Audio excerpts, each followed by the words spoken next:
오늘 복음서 본문은 마가복음서를 전반부와 후반부로 나누는 분수령이 되는 구절입니다. 8장 26절까지가 전반부고 오늘 읽은 27절부터는 후반부가 되는 것입니다. 그 이전까지 전반부 마가복음서는 많은 기적 설화들이 등장하고 귀신들의 고백을 통해서 예수님이 메시아이심을 드러내고 있습니다. 반면에 후반부에 접어든 오늘 본문 이후부터는 기적 설화가 많이 등장하지 않고 예수님의 메시아이심이 제자들의 고백을 통해서 나타나고 있습니다. 우리는 오늘 마가복음서를 대하면서 먼저 이와 같이 마가복음서를 전반부와 후반부로 구분하여 편집한 저자 마가의 구성 의도를 이해해야 하겠습니다. 예수께서 그리스도이시다 하는 이 사실은 공관복음서인 마태복음, 마가복음, 누가복음서가 공히 강조하는 주제 중에 하나입니다. 예수께서 그리스도이심, 이것이 복음서의 주제인 것이죠. 이 주제를 다루는 데 있어서 오늘 함께 읽은 마가복음서는 전반부는 예수님의 기적을 통해 귀신들이 인정함으로써 그 주제, 예수께서 그리스도이심을 그 주제를 말하고 있고, 이제 오늘 이후부터는 전반부의 과정을 함께 경험한 제자들이 이제 예수께서 그리스도이시라는 그 사실을 깨달아서 제자들의 고백을 통해, 입을 통해서 예수께서 그리스도이심을 드러내고 있습니다. 제자들이 고백한다는 점, 예수께서 그리스도이신다는 사실을 제자들이 고백한다는 점이 그 점을 중요하게 부각시키는 편집 구성이 있습니다.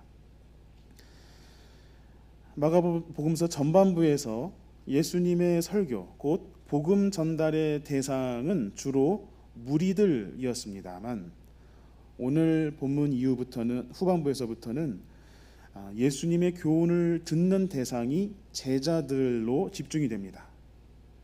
제자들의 주체성이 후반부에서부터는 중요한 주제가 되고 있습니다. 전반부에서는 복음 전달의 주제가 주로 회개에 관한 것이었습니다만 후반부에 들어서면 예수께서 그리스도이심을 확신하는 제자들이 하나님 나라의 주체가 되어야 함을 암시하면서 강조하고 있습니다. 또 전반부에서는 유대교 지도자들이 예수님을 찾아오는 반면 후반부에서부터는 예수님이 그들을 찾아가는 적극성이 돋보입니다. 전반부에서 유대교 지도자들과 대항하면서 예수님의 십자가 고난이 암시되고 축적되고 있는 반면 후반부에서는 십자가 고난의 필연성이 공개적으로 선포되고 있습니다. 이와 같은 구도, 저자 마가가 이 마가복음서를 편집하고 구성한 이 구도에서 후반부에서부터는 제자들의 주체적이고 적극적인 결단으로 십자가 고난의 본을 보여주신 예수님을 적극적으로 따라가야 한다는 메시지가 강하게 형성됩니다. 이것이 저자 마가가 구성하고 있는 특별한 편집 의도입니다. 잠깐 말씀드린 대로 공관복음서 마태, 마가, 누가의 공통된 주제는 예수가 누구신가, 세상을 구원하실 하나님의 아들 그리스도이시다 하는 것입니다. 여기에 마가복음서가 특별히 다른 복음서와 다르게 강조하는 지점이 있습니다. 그것은 마가 공동체가 처했던 상황과 관련이 있는 것이었습니다. 다른 공관복음서 마태와 누가복음과 구별된 마가복음서의 관심은 당시 박해로 환난 중에 있는 교회들을 위로하고 격려하는 것이었습니다. 격려와 위로의 내용은 그리스도께서 다시 오실 재림의 날 파루시아의 소망을 전하는 것이었습니다. 교회가 겪고 있는 고난을 인내하면서 제자의 도리를 끝까지 지켜내는 것, 이것이 마가복음서를 편찬한 주요한 관심사였습니다. 이와 같은 마가복음서 편집 의도에서 마가복음서 전체 구성의 기점이 되는 오늘 본문의 중요한 의미를 찾아보겠습니다. 먼저 예수님은 제자들에게 사람들이 나를 누구라고 하느냐고 묻습니다. 제자들이 답하기를 세례자 요한이라고도 하고 엘리야라고도 하며 어떤 이들은 예언자 중 한 분이라고 합니다 하고 답합니다. 로마의 칙령 아래 팔레스타인의 분봉왕이었던 헤롯 안티파스의 가슴을 서늘하게 했던 세례자 요한, 그의 뜻을 계승한 분,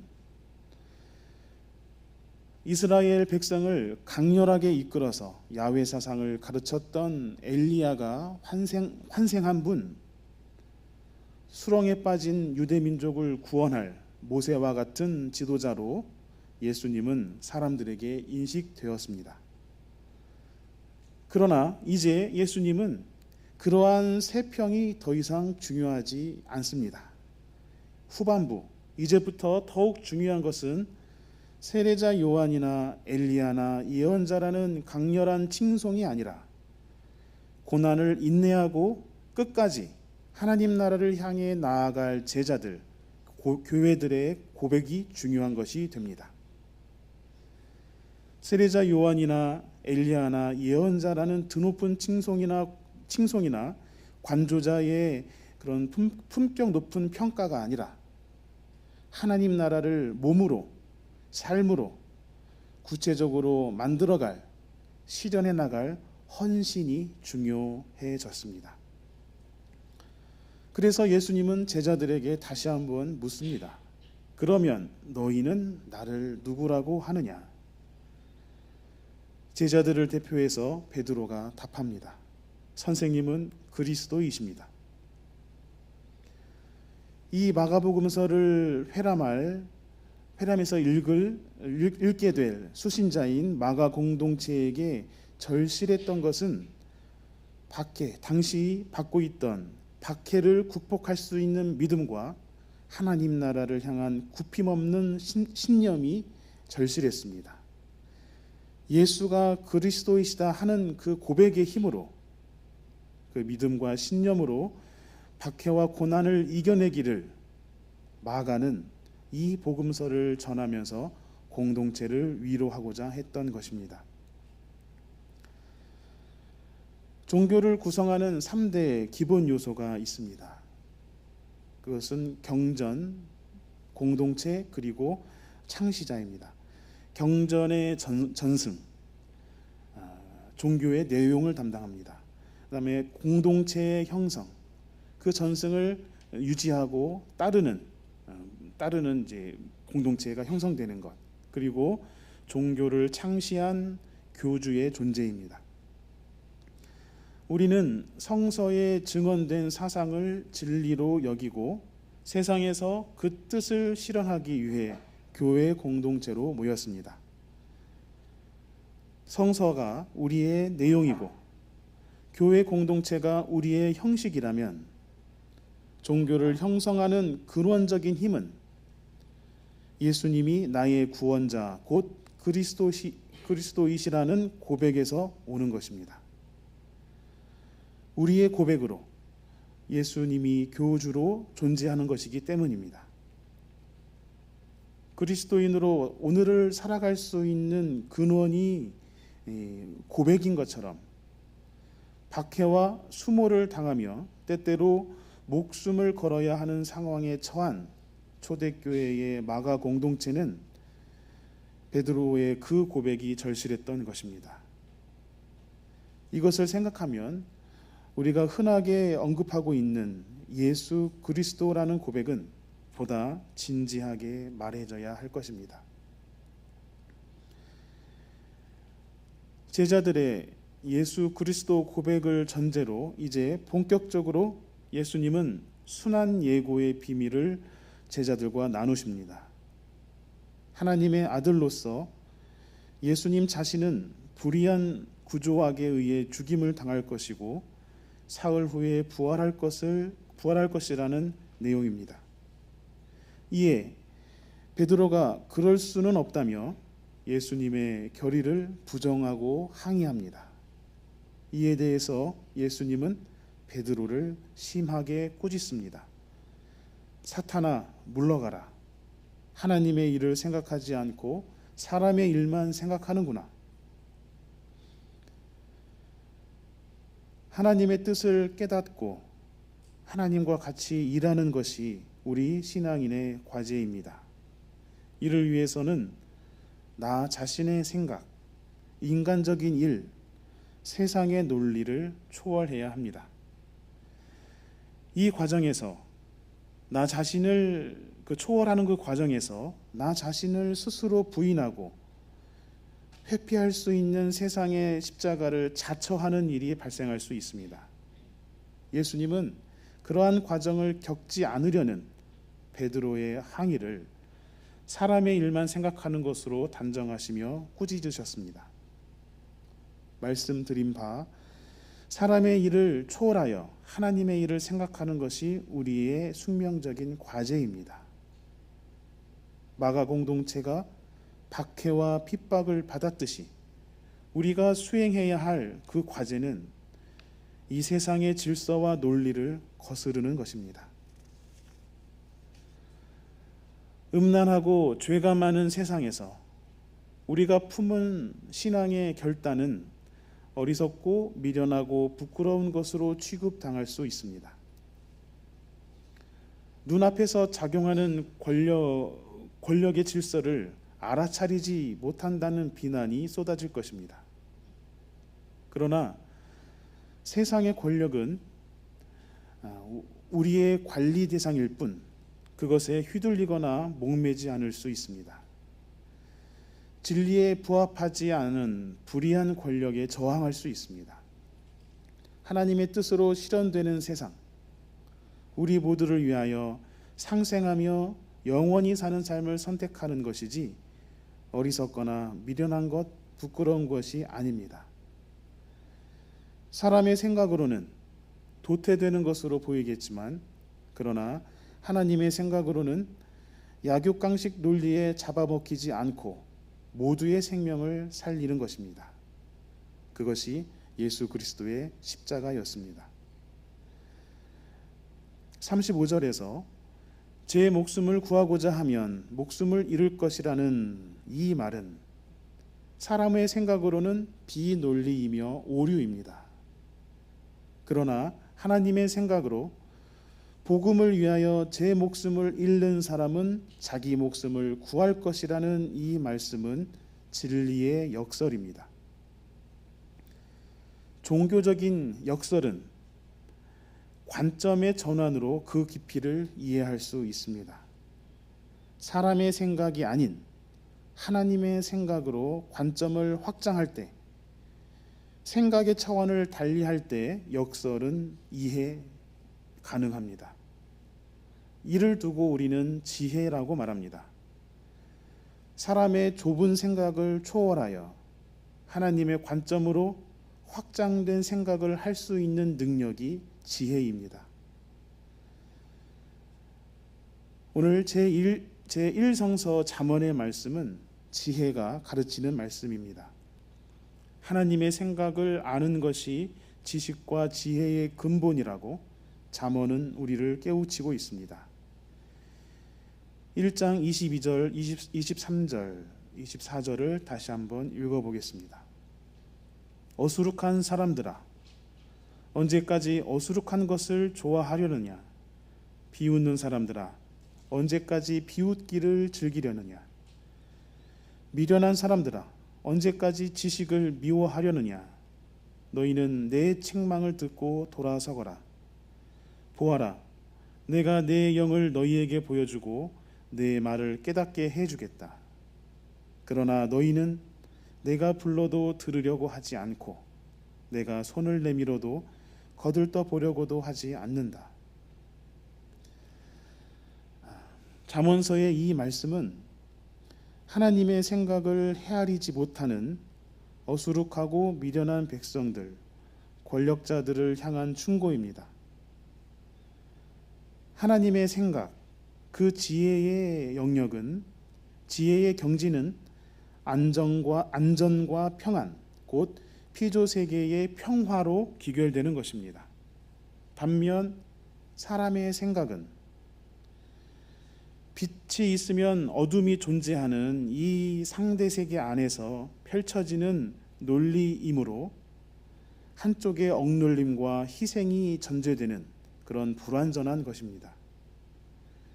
잠언의 지혜는 인간의 불완전함을 초월하여 피조물이 함께 누리는 평화를 도모합니다.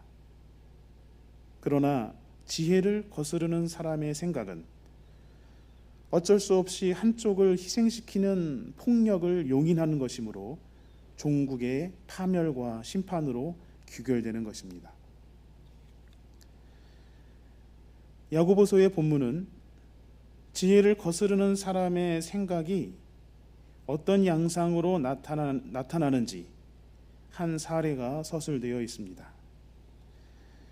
상대 세계에 살고 있는 우리는 어쩔 수 없이 실수에 자유로울 수 없는 존재입니다. 그러므로 항상 조심하면서 지혜로운 사람으로 살아야 하는데, 특히 가르치는 사람이 되려고 혀를 함부로 놀려서는 안 된다고 말합니다. 피조세계 전체를 아우르는 높은 차원의 하나님의 생각을 망각하고 자기 자신의 그 사람의 생각으로 타자를 지배하려는 욕망에 사로잡히지 않도록 야고보서는 권면합니다. 욕망이란 걷잡을 수 없는 것이어서 매사 혀를 조심히 길들이지 않으면 자신도 모르는 사이 산 전체를 불사르는, 공동체 전체에 위해를 끼치는 악독이 되는 경우를 야고보서는 경계하라고 말합니다. 욕망에 사로잡히지 않는 것, 혀를 길들이는 것, 악독으로 해를 끼치지 않는 것, 사람의 생각이 아닌 하나님의 생각으로 만들어지는 것이므로 그렇게 하는 것이 지혜입니다. 11절에 야고보서 기자는 샘이 한 구멍에서 단물과 쓴물을 낼 수 없는 것과 같이 그리스도 안에서 형제 자매가 된 우리 모두 혀를 다스려서 지혜로운 사람이 되도록 권면하고 있습니다. 사도 야고보의 권면대로 혀와 입으로 표출되는 사람의 욕망을 제어하여 지혜로운 자가 되기 위해서는 신앙생활의 수련이 필요합니다. 하나님의 생각을 늘 묵상하는 것, 이것이 지혜를 얻는 길입니다. 사람의 좁은 생각에 매몰되는 삶이 아니라 하나님의 생각으로 이루어질 하나님 나라를 소망하는 것이 지혜입니다. 이것을 수련하는 자세를 오늘의 시편에서 찾아봅니다. 116편 9절입니다. 내가 살아있는 동안 주님 보시는 앞에서 살렵니다. 주님 보시는 앞에서 살아가는 것, 이것이 지혜자가 수련할 마음가짐이라고 생각합니다. 나의 삶을 하나님 앞에 온전히 드리우고 주님과 함께 동행하는 삶, 그 삶에 하나님의 지혜가 양육될 것입니다. 주님께서는 나의 간구를 들어주시고 목숨을 구해주시는 분, 은혜로우시고 의로우신 분, 긍휼이 많으신 분임을 신뢰하면서 하루하루 주님과 함께 살아갈 때 십자가의 지혜를 얻고 실천할 수 있을 것입니다. 오늘 창조절기에 하나님의 지혜를 묵상합니다. 만물을 창조하신 하나님의 마음과 그분의 생각을 헤아리는 지혜가 우리에게 충만하기를 기도합니다. 그 지혜로 말미암아 욕망에서 기인한 사람의 생각을 구별하여 다스리고 예수 그리스도로부터 위임받은 십자가를 기꺼이 지면서 피조세계의 생명을 구원하는 하나님의 선교를 결단하시기를 바랍니다. 주님 보시는 앞에서 우리의 삶이 부끄럽지 않도록 늘 하나님과 동행하는 우리 향림 공동체가 되기를 기원합니다. 잠시 침묵하겠습니다.